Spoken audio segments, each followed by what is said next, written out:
What is up, everyone? It's Gage here, and today I got special guest, not just anybody, but the designer and now contributor of the Gage Current podcast. Hello. Welcome, Lena. Hello. Welcome. You know, you've been doing a lot of designs and a lot of the thumbnails for the past year, and we've been talking about doing a podcast for a while. So this is pretty awesome.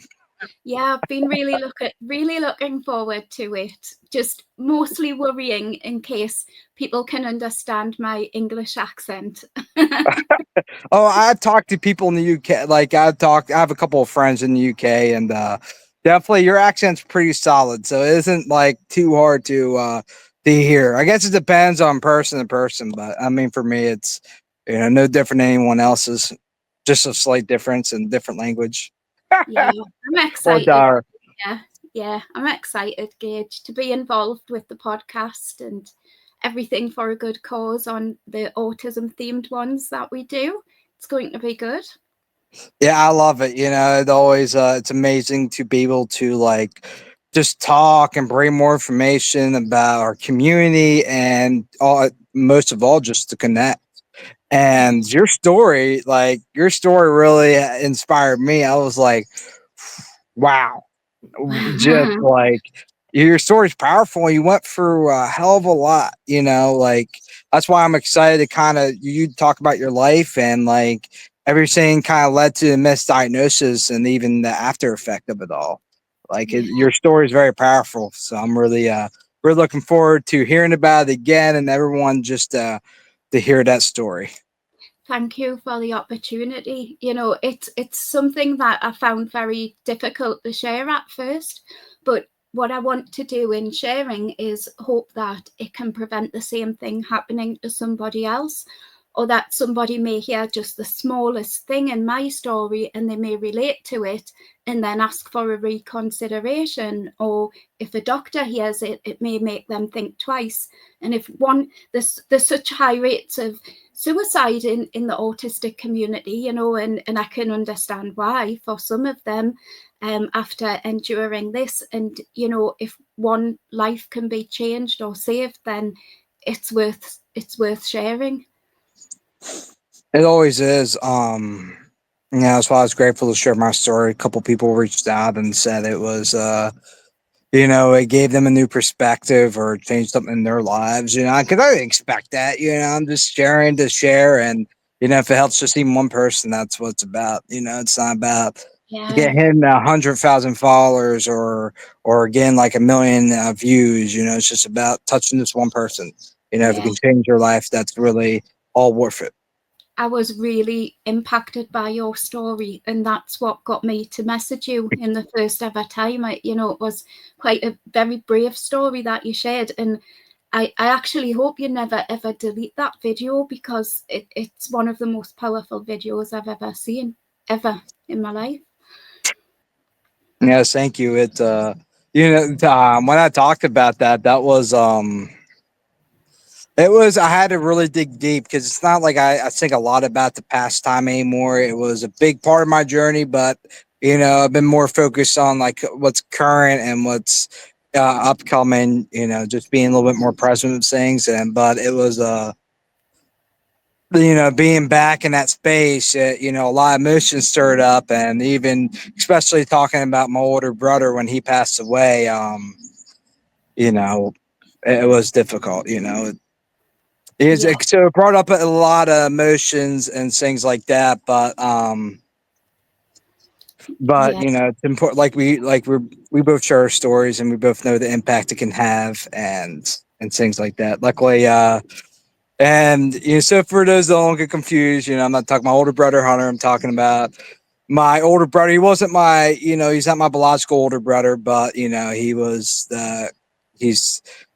and he's no different, but he was he's kind of like my guardian angel. He's guided me a lot of my life these past 5 years, and that's why he was a big part of all of this. It's like I would have gone as far without him. So to yeah, me, family is the relationship. It's not really about the blood connection. absolutely. Very much so, Gage. Very much so. Now you can take your story from the beginning if you want. Just kind of leading up to the misdiagnosis. Okay, well, if I get too far into things, let me know, because one of my traits is that I tend to get carried away and I go on forever. I get hyper fixated on one part of a story. So just That's part of the gift. yeah, Wow, we love it. So yeah, I mean, I was not diagnosed with autism until I was 43 years old. I'm 44 now. It was about a year and a half ago, my diagnosis. And it's quite surprising because I've had a lifetime of contact with services, mental health services, for what I now know was never mental illness. It was just autism.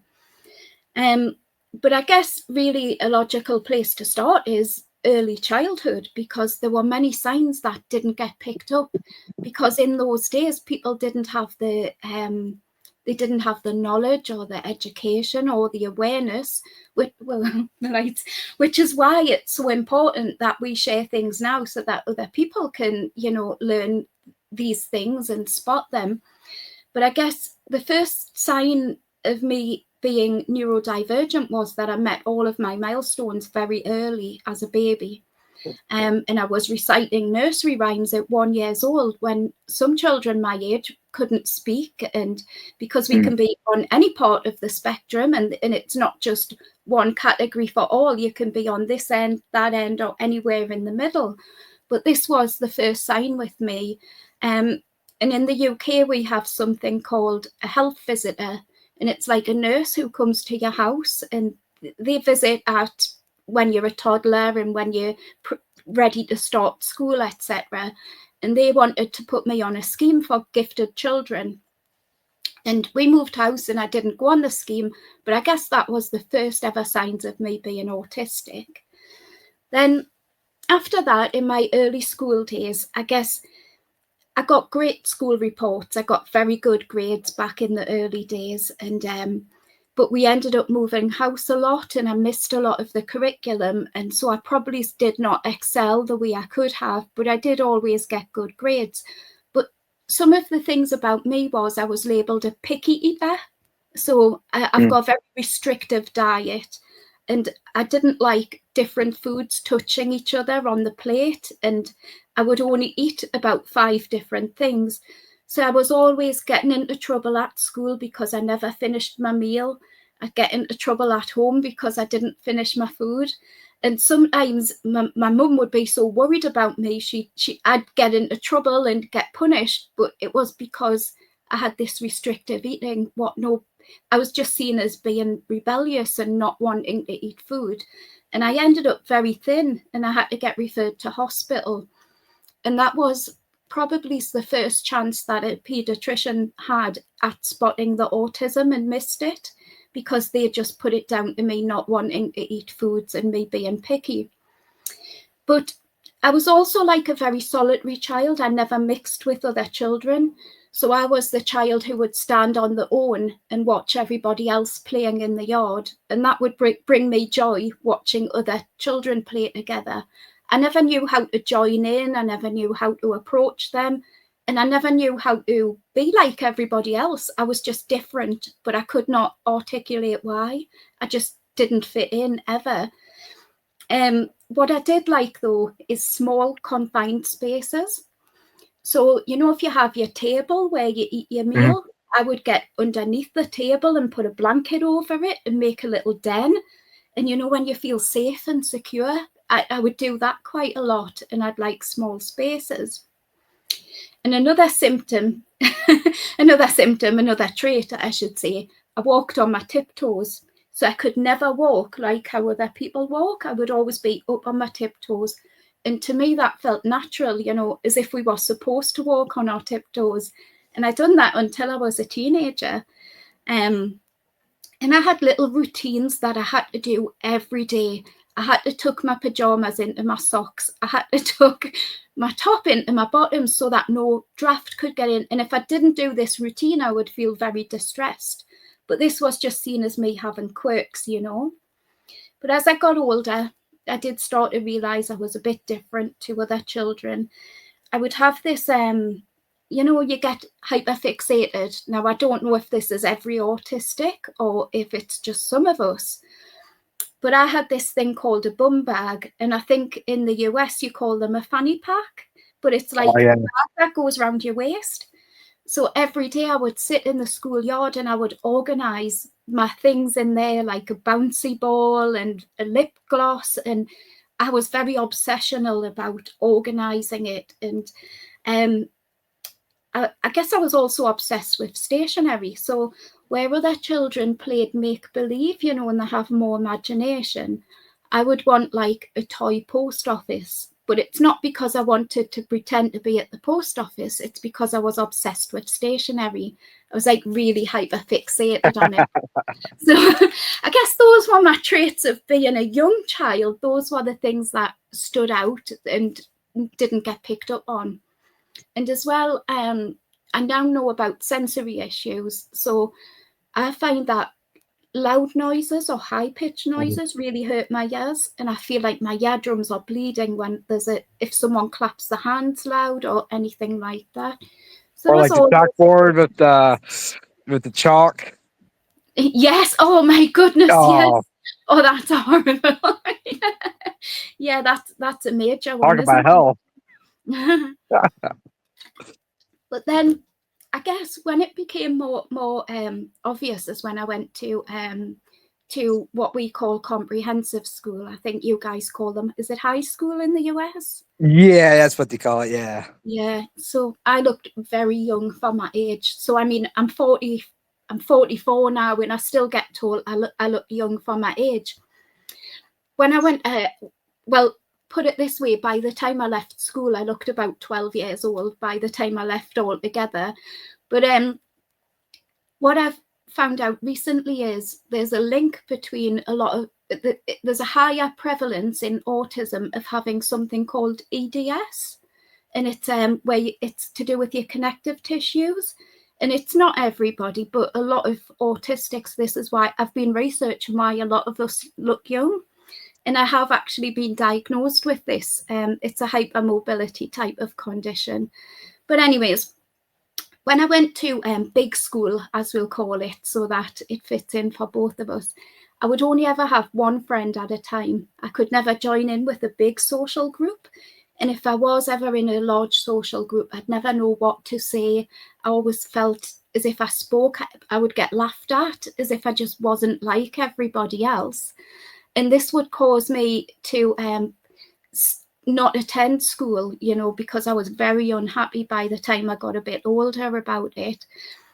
And I'd sometimes misinterpret things. So if there was a new fashion came in, you know how younger people like to keep up with the trends, I sometimes misinterpreted fashion. So one day I came to school wearing high heels and everybody laughed at me, but I thought high heels were this shoe in the fashion and I'd misinterpreted it. So it was quite painful, actually. There was a lot of things like that. But I learned to mask after a while, so I'd start copying people.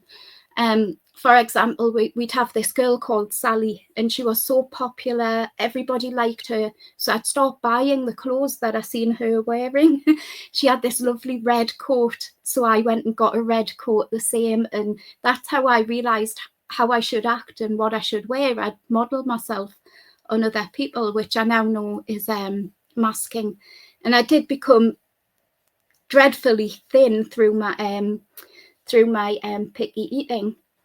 Anyways, as time went on, Gage, I became to fit in, I'd be very easily led, and I'd find it hard to say no to people. So I'd start going down the wrong path a little bit, but not too far. I was never a troublemaker, but I probably knocked around with the wrong people.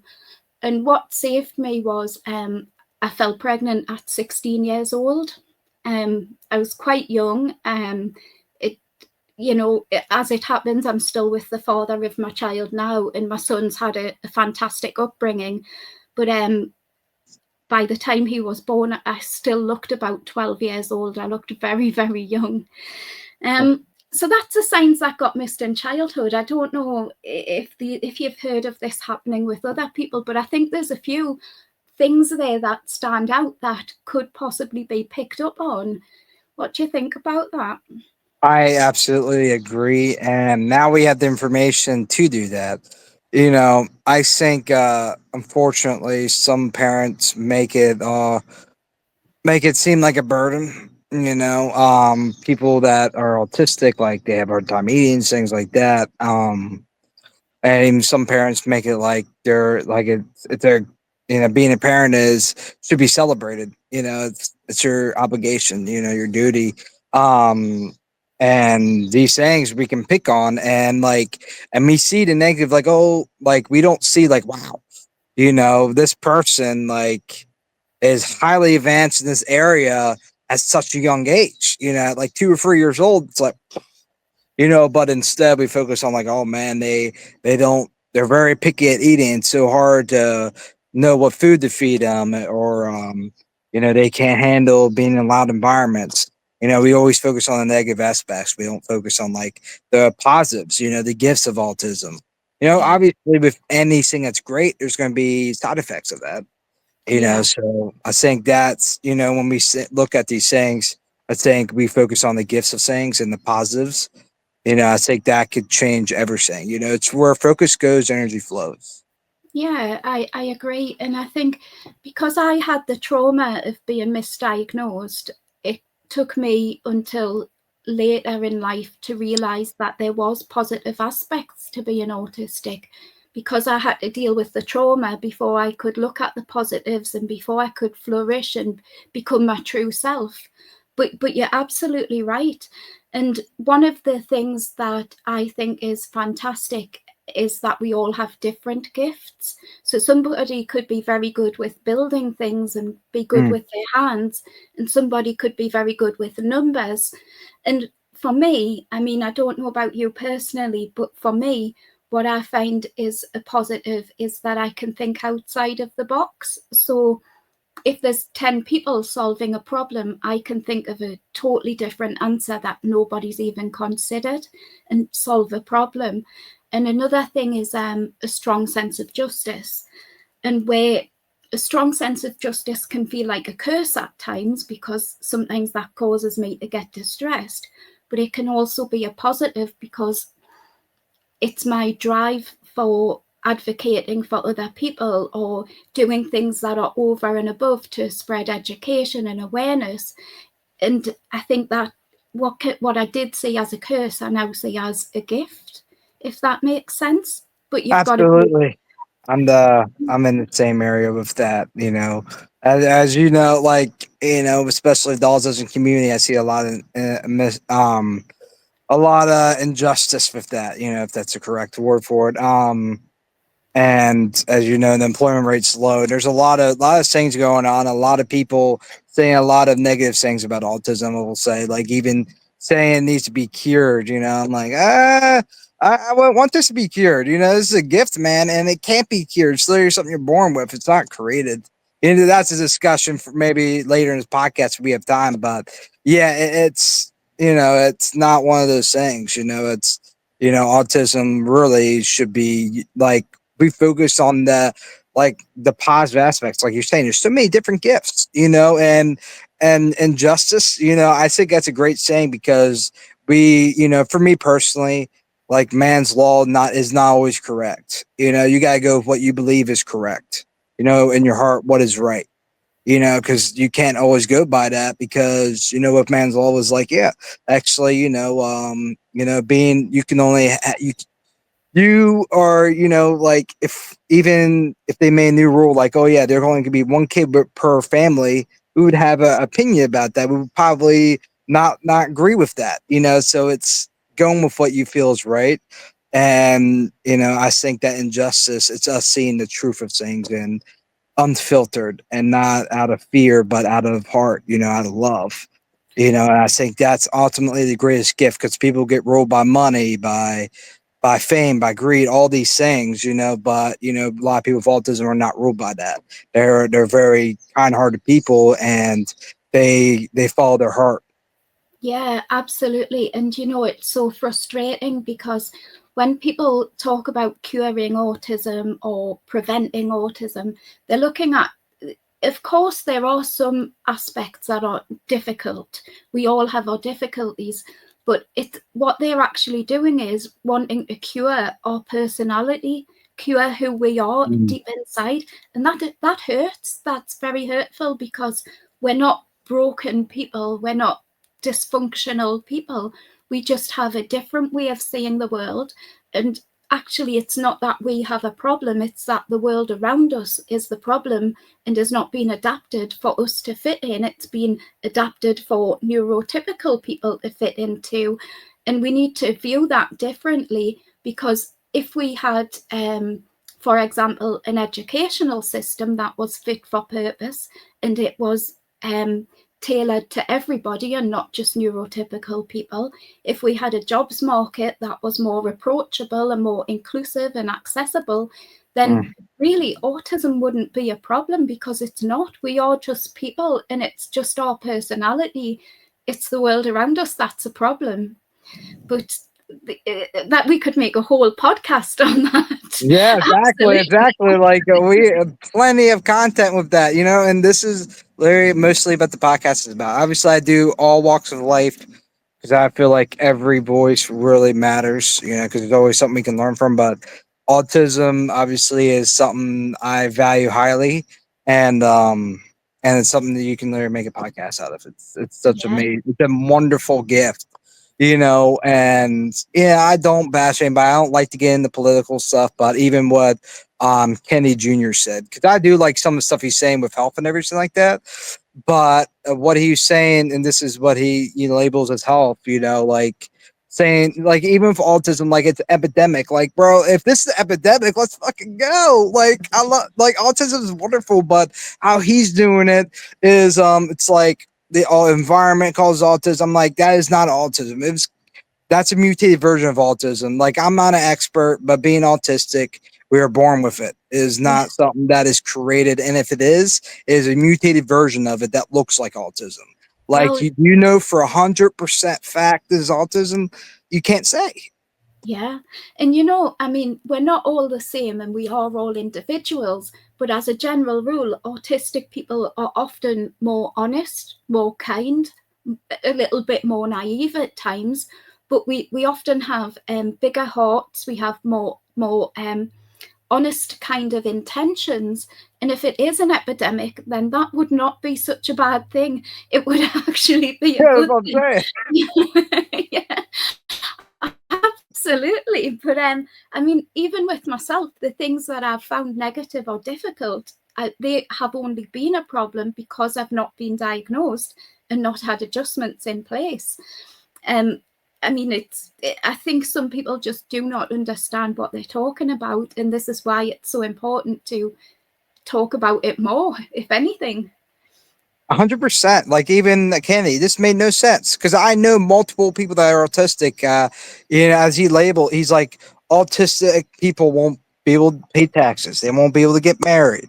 They won't be able to do all these like all he's just listening off. I'm like, bro, like all these you're wrong about, you know. And it's like I literally a speaker at ICAN that I was speaking at literally what they I think that's why you mentioned like yeah they're actually like I'm about to get married and there's multiple people that are married. Like you're in a long term relationship, almost like 30 years. Like Yeah, there's multiple people that are autistic that are in loving relationships. And if yeah, they want to pay taxes, they fucking can. It's like, you know, it's like you know what that really frustrates me. It's not like out of hate or well, a little bit of anger, but like it's more out of frustration for like this misinformation. It's kind yeah, of like Autism Speaks does. You know, it's like all these things they affect the community in a negative way. You make it harder already, you know, like that's why like even with autism awareness, I don't really go by that anymore because everyone knows what autism is. I mean, there's still information coming out, but everyone's aware of autism. Like yeah, it's talked about globally by like the president and his top health expert and Robert F. Kennedy. You know, and this misinformation is actually very damaging. Yeah, I mean, I can understand that the thing about autism awareness, the term, I can understand it offending people because we aren't like traffic hazards that you need to be aware of. We're not like a hole in the road that you need to be aware of. But at the same time, I can kind of get why some people may use that terminology. Like, I feel there's certainly a lack of awareness in medical professionals, but it was something you said to me that made me rethink it, where you said, isn't education a better term than awareness? And I absolutely agree, because for me personally, I mean, I know I haven't discussed it yet, but I went through a lot of trauma because medical professionals in the mental health field did not know what autism really was. And had they have known, it could have saved me a lot of years of what I went through. But at the same time, I think education may be a better term than awareness in that respect. Yeah, that's why I hopefully we can get teachers to that, because like I think that's really what should be getting more out of is autism acceptance. Yeah, Because people don't like what they don't understand, and Robert F. Kennedy Jr. is presenting that very widely. And it's nothing I have against them, but with my community, I know how many people have suffered, how many people mm-hmm. that haven't even made it. You Yeah, know. And this only affects things like most geniuses are autistic. And when I like, obviously, I know what he's talking about. He's talking about more what they label as profound autism. But when you say autism, you're putting in a box. No matter what you're trying to mean, if you don't specify what you're saying, you're saying all autism. And what yeah, you're saying is Albert Einstein had a disease. Me and you have a disease. Like Elon Musk, who owns Twitter. All these things have something wrong with them. It's like no, it's not wrong. Like most people that have changed the world are autistic. yeah, Because most geniuses were autistic because they had their brains work at a cellular level than more than your average person would. And all these things like autism has literally changed the world for the better. So I highly disagree what he's saying there. Like, but I like profound autism. I completely understand why people are scared of that. Especially parents. But I almost feel like that isn't fully autism. And it could be from environment. If it is, it's not autism, because autism to me, or if it is, it's like a mutated version of it, because it's not true autism. Real autism is what you're born with. It's not something that can be created by environment or anything like that, or vaccines, whatever the case may be. yeah, yeah. It's a difficult one, isn't it? Because we're all one community and we all care about each other and want to help each other. But I think we're all classed as from people who are unaware or uneducated. They just see us all as one kind of lump, and we're all the same and we all have the same traits, and that's just generally not the case. And I think there is more research needed to figure out people in different parts of the spectrum. Or some people, is this actually two different conditions that we have, and or is it one, and is it there's a lot more needs to be researched about that, I think, very much so. Yeah. um yeah, but I went way off track. Yeah. I got when it comes to those type of things, I get really into it. We both have like definitely have a little bit into that discussion. Yeah. To kind of leap back into what we were talking about. So, how was the process like being misdiagnosed, and then later on, like find out that you actually were just autistic? Yeah, well, let's get on to that, because I'll just say I have a family member who has a profound learning disability and is autistic. So I always believed that was just autism, and that's why I never considered myself to have autism. But what I did do is I went to the doctors and I asked my doctor, have I got some sort of syndrome? Have I got a condition that I don't know about? Because I felt that different, and I can't verbalize how different I felt. And I got laughed at by my doctor and she sent me away. But I started getting very depressed, and I do have some impulsivity, which has been linked to ADHD. Um, But there's different things like emotional regulation, which I now know is termed a meltdown, but the mental health team would say emotional regulation as a mental health issue, or impulsivity as a mental health issue. And I mean, I'll cut a very long story short here, because this is a whole podcast on its own. But the reason I went to seek help for my mental health is because I was very depressed, and I'd get a pain in my stomach with nerves, like a really bad pain across here, and it would be so unbearable I couldn't cope.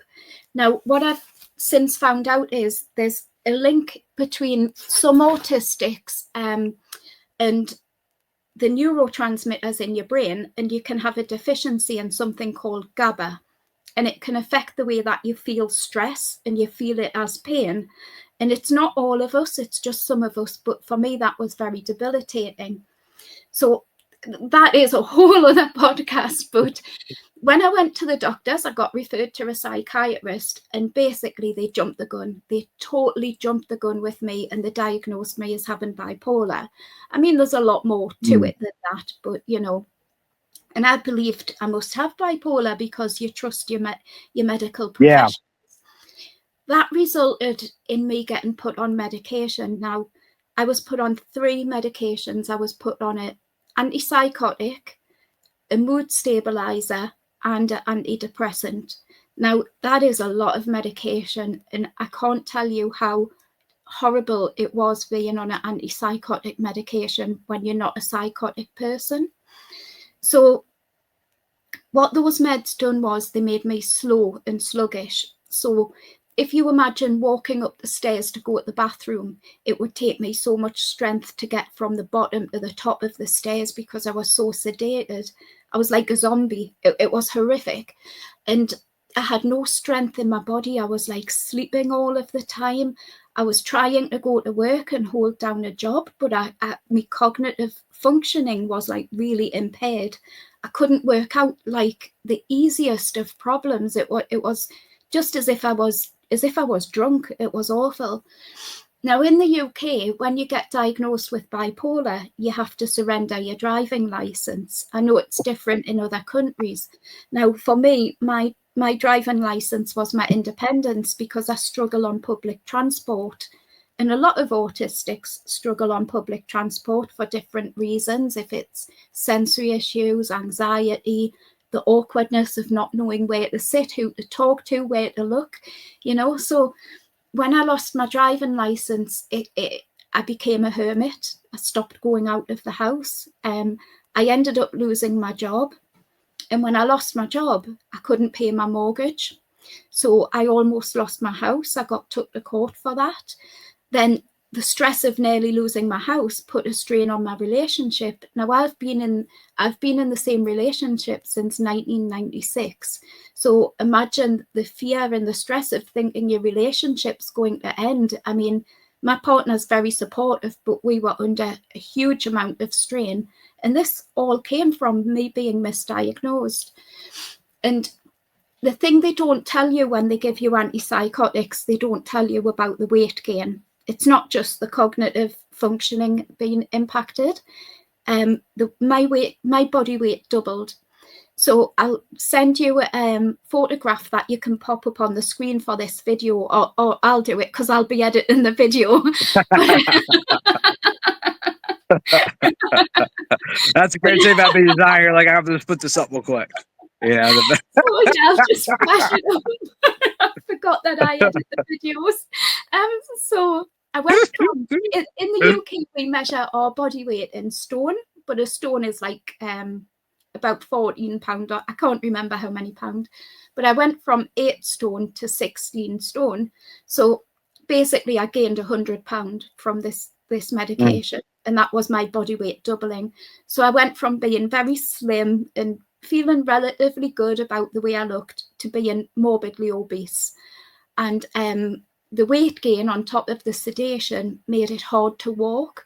I had a lot of weight on my joints, and that I had the onset of arthritis. Now, I'll never know if this caused the arthritis, but it certainly made it worse, and I was in a lot of pain. You know, just walking was absolutely horrific. Pain in my back, pain in my knees, my ankles. It was terrible. And then apart from that, I started getting breathing problems. Now, I do have a lung condition, which I found out, but the excess weight was making my breathing much worse. So I'd struggle to breathe, I'd be in pain, I'd be sedated. So just any activity felt impossible. And I started getting very depressed, because if you imagine you've lost your job, you can't pay your mortgage, you can't put food in the cupboard, you don't recognize yourself in the mirror, you're in pain. I had no quality of life, no independence. I'd lost my friends. I couldn't go and see my father, who lives about 20 miles away. He comes to see me, but it's not the same as being able to get in your car and go somewhere. And I think medical professionals didn't understand why I couldn't get on public transport. Now I know that I have autism, and I realise this is okay, but they would blame me for this. Well, Leanne, you're not trying.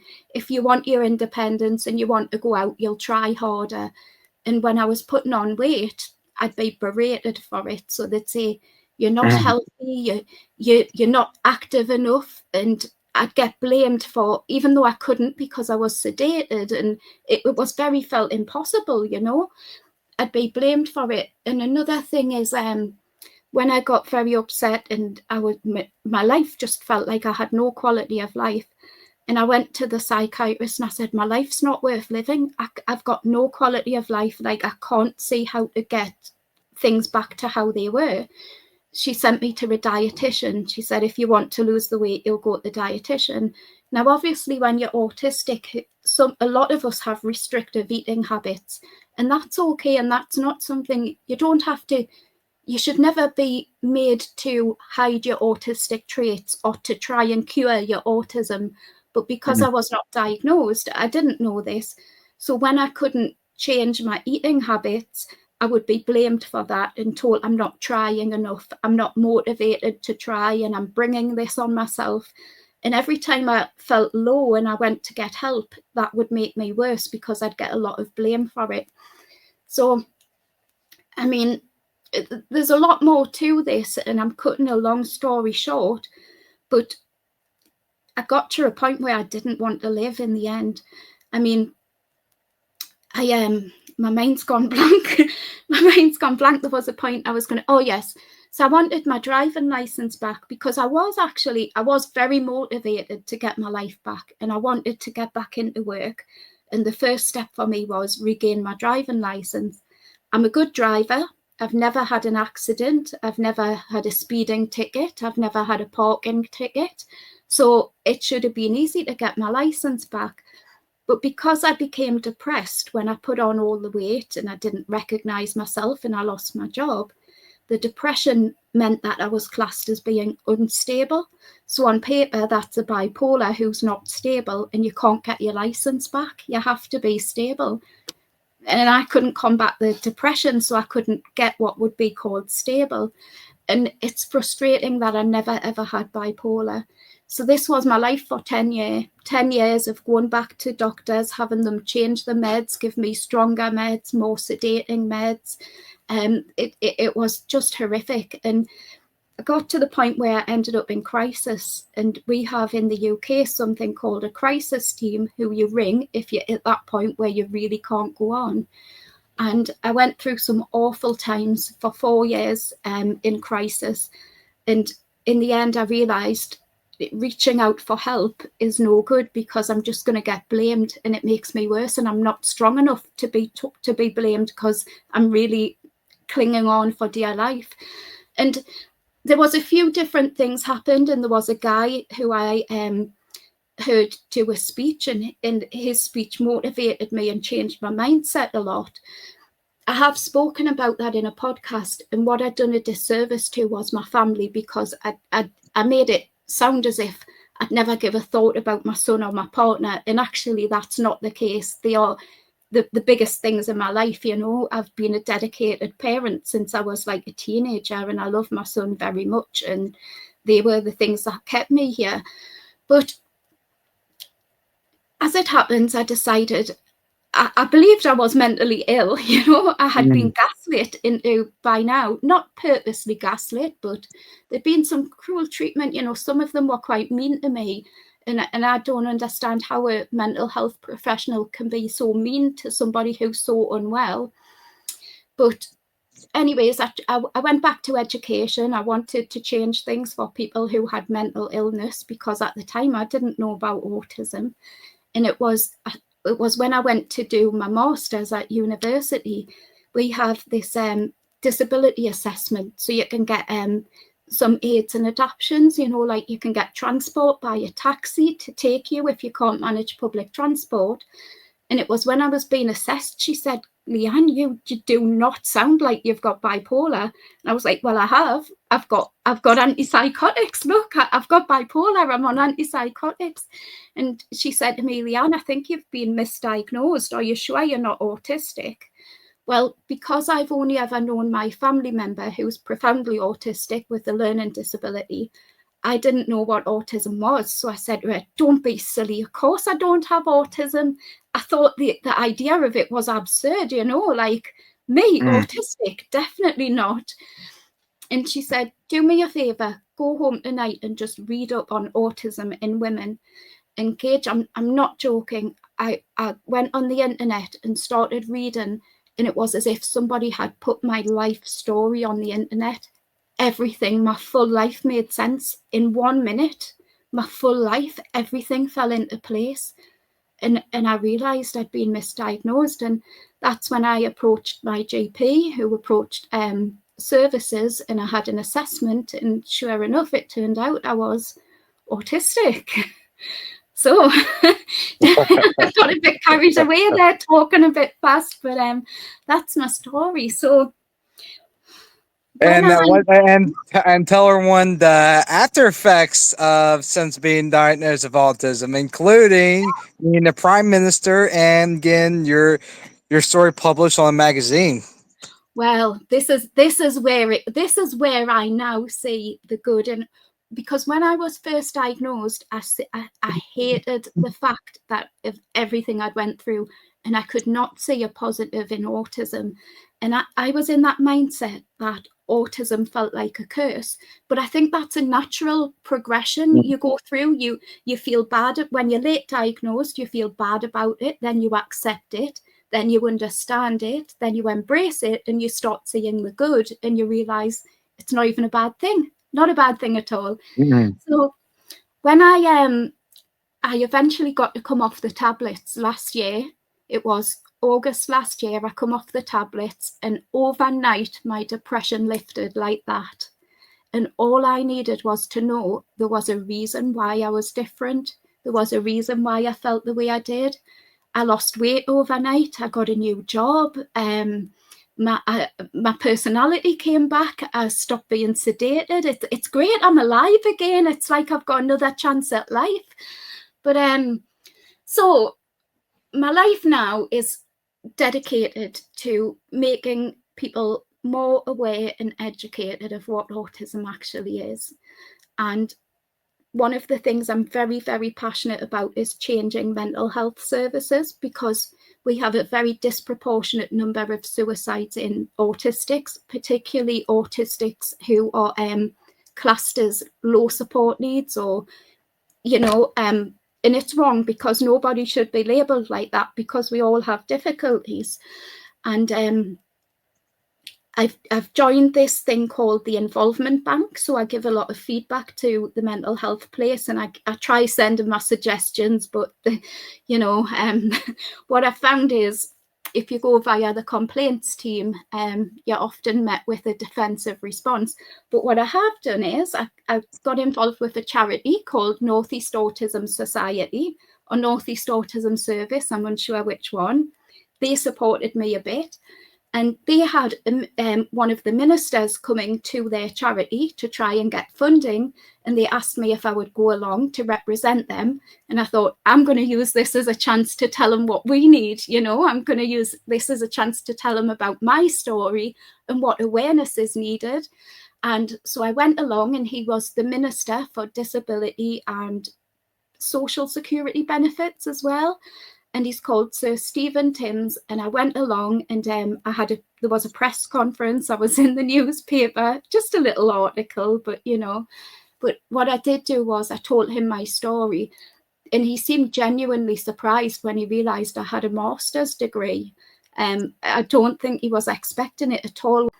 But what I did do was I explained that if we're having this drive to get autistics in the workplace, which is what we're doing in the UK right now, we can't just focus on employers. We need to look at the root of the problem. And the problem is education's not sufficient. We've got children who are punished for having disabilities. We've got kids who are finishing school and they're so traumatized that they can't enter the workforce. We need more special schools. We need more support assistance in our mainstream schools. We need more staff so that kids aren't just sat in a corner and told they're a naughty boy or a naughty girl or left to their own devices. We need meaningful work placements for them. It all needs to change. And then not just the education system, but we also need healthcare to change, because healthcare is not always accessible for people with autism. I find that now when I try to access healthcare, I'm seen as neurotic, and it all because of that misdiagnosis I went through. We need our mental health systems to change. We need more awareness of suicide rates. So I plugged all this to the minister and he listened. He actually listened very attentively, and I was very surprised. And I really felt I'd accomplished something there. And then my next little project was getting my story published, because what I thought was, I'm just beginning to try and make changes, but the mental health system is where I want the most changes to be, because that's where people are treated horrifically. There's no specialists for autism in our mental health society. So we've got this national charity called Autism Society, and I got published in their magazine about my misdiagnosis story. So Heck yeah. that was my attempt. It's a first step. What I thought, Gage, was that people who are interested in autism, possibly medical professionals, possibly teachers, possibly parents, they'll be reading this magazine. And if they read just a little story like Leanne's, then it might make a change, might make them think. I like I said, I had the words. Like it was it's incredible, like I said, like this is why I wanted you on the podcast, because like we've been working together for over a year, and we've been close friends now, and during that time frame, and your story is going to change lives. It already is. Yeah. Like right now, there's someone in my family I'm very close to. I've talked to you about this already, but I'm in that kind of where you were with the, not fully accepting autism, right in the middle of like, kind of like, is there something different going on instead of like what they diagnosed me with?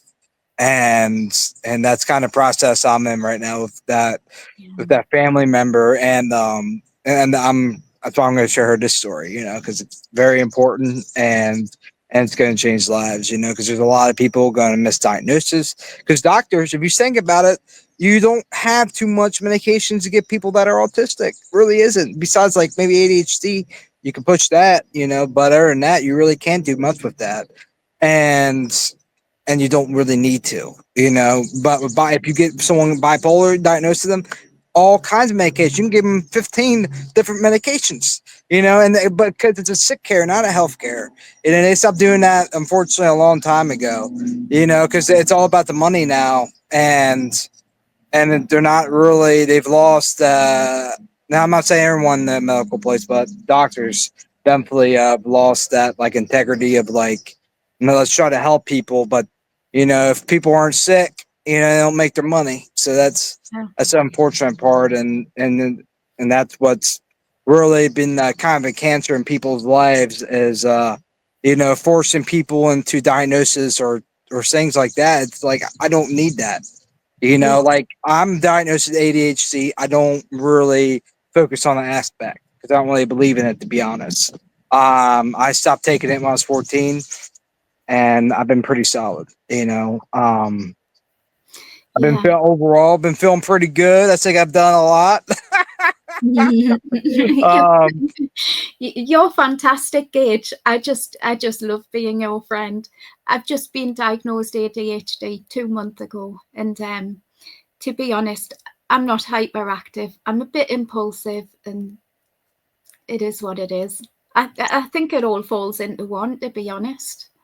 it all does, like a lot of people, usually if you're autistic or you're probably ADHD, or you have that, you're diagnosed with that, it all comes together. And your story is, I think, a very important one because a lot of people go through it. Um, and there's a lot of people that are bipolar that really aren't bipolar and never made sense to be bipolar, that are just actually autistic. And that's another reason, like, people are worried about that autism numbers going up. More people are getting diagnosed, and a lot of people were misdiagnosed Yes. with bipolar and that were actually autistic, like yourself. you Yes. know so that's how I'm not worried about it, and I see you, and you're glowing, like everything you've done is incredible, and I know this is only the beginning for you. That's why I'm like so excited to be working with you, to have you part of this podcast and to have you on, and I'm excited to do this like every week. It's gonna be awesome. I'm so excited too, Gage. And there's so much to talk about. There's the education system, there's employment, there's just thousands of things to talk about. And one thing you had asked me about, and I didn't answer your question before, because I do get carried away and I lose my train of Oh, thought. you're good. Yeah, we're But, having this awesome talk. It yeah, kind of goes with the flow of things. yeah. Well, one thing you had asked me about was my employment, because I'm very passionate. I mean, I have a few physical disabilities that can't be seen, such as arthritis and a lung condition, but mainly surrounding neurodiversity. I'm very passionate about changing things for other people, or at least trying to. So I decided I wanted a job where I can focus on making inclusive and accessible workplaces and putting forward suggestions to employers, etc. And I've started going down that route by getting myself a job in employment law. I'm not legal, don't worry. It's just but the job I have is people will phone up and they'll ask about their employment rights, and a large part of that is people who have disabilities and they want to know what their rights are in the workplace, or an employer may phone up and they may want to know how they can make adaptations for somebody with a disability. And then there's also some people, unfortunately, lose their job because of disability, and it's advising them how to file a grievance or go on to employment tribunal. So that's basically what I'm doing at the moment. And but what I really want to get into is specifically the part of it regarding workplace adaptations and inclusivity. I'd like to get into the HR department rather than just being employment law facing altogether, because I've got a lot of suggestions and a lot of them I've put forward already, such as changes to recruitment processes. And now this is not just for my employment, this is for every job. I think, employers, they could stop doing personality testing for a start, because that's so biased against autistic people. Some questions in personality testing will ask you, would you rather be in a party or would you rather be in a library?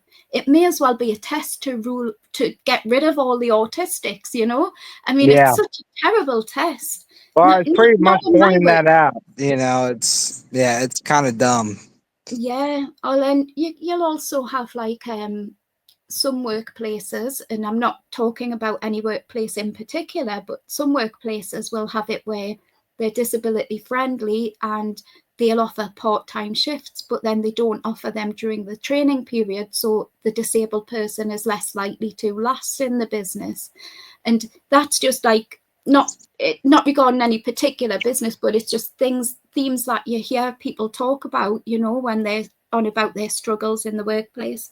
And there's so many little bits and pieces that can be changed that would just give people so much more chance of succeeding, but would cost employers nothing. And these are the things I like to campaign about and educate about. Yeah, it's important. That's why, like Ed, what you're doing a great service to our community daily. It's not just a podcast, but what you do for work. It's incredible, and the employment rate, all that. That's why I'm excited to get more into that in the next podcast we do next week. But yeah, that's what I'm really excited to talk about because it really is important. Like autism employment rate is like 20% of autistic adults are employed. It's a Yeah. pretty low number. And luckily, there's a lot of people contributing to that. People like Lynn from Team Awesomism and different organizations, and a lot of individuals in the community are working towards that as well. So it's all incredible, and like I said, thank you again for coming on. It's been a pleasure, and I always enjoy our talks. Thank you Now I'm so glad we get to do it officially. Thank you so much, Gage. But there's nothing as big as an achievement as you at the ICAN conference. So we'll have to talk about that sometime as well. Well, maybe we'll fit it in next week. Talk a little bit about it. I forgot. I forgot the because it seems like it wasn't that long ago, but it seems like a lifetime ago because it was just one of those experiences you never really forget. But it's so much has happened, so it feels like long ago. But I'm really excited to talk about that more because it's a lot of things I learned through that, and a lot of awesome people I met through that. So definitely Yeah. looking forward to talking more about that. I'm so proud of you that you've done that. I am so proud. So I'll enjoy that talk, Gage. Yeah, me too. I always enjoy our talks, and I'm excited to talk more about that. And thank you all for joining this podcast and watching and taking the time. And please share to any friends or family that could benefit from that might have autistic child, or maybe a friend that might have autism, and you're just trying to ease your way into it. And yeah, just share this. And I'm truly grateful for you all, and much love. Bye.